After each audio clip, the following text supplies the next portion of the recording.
Hey guys, on today's video, we're going to be downloading right here apps for your Mac that are meant for your iPhone and iPad. That's right. So it doesn't matter if they're in your iPhone or iPad, you guys can go ahead and download them here on your Mac. And no, you don't need any additional software in order to do this. It's just something that's pre-built into your Mac. So let's get started. On the top left-hand side of your screen, you're going to see the Apple logo.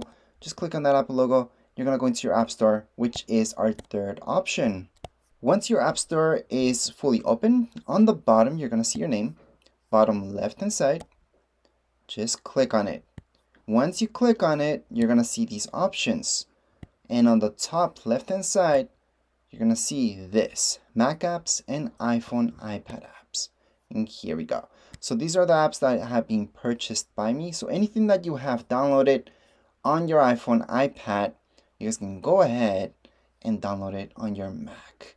Now, yes, a lot of these apps, and I mean a lot of them, you will see this note, for example, not verified for macOS. However, others, like this one right here, will not say anything, which means it's been verified.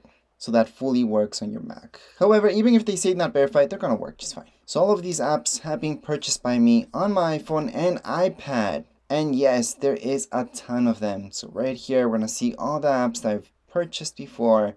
I can go ahead and just download them right here on my Mac.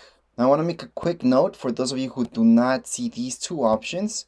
Maybe just see this, purchase by, and then your name. My name in this case is Tech. However, for you guys, you might just see that and that's it. You don't see this part right here where it says Mac apps and iPhone and iPad apps.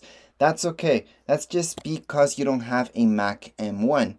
Or M2. So if your Mac has an M1 chip or an M2 chip, this is what you're going to see.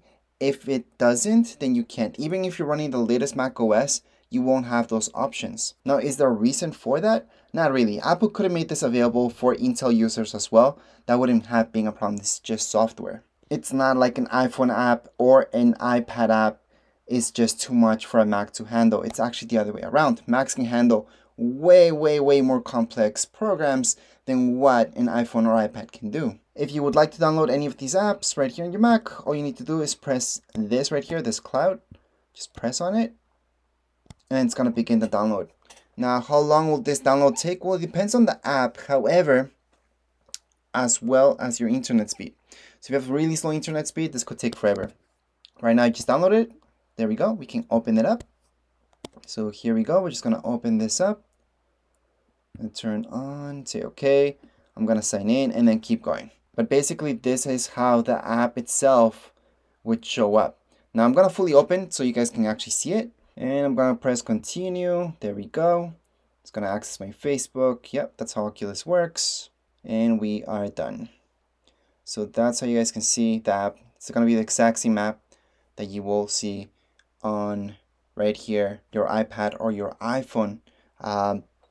Everything will work with it actually. But anyways, as far as this video goes, we are all done. If you guys have any comments, questions, you can write them down here in the comments area. And don't forget to subscribe and rate. Thank you.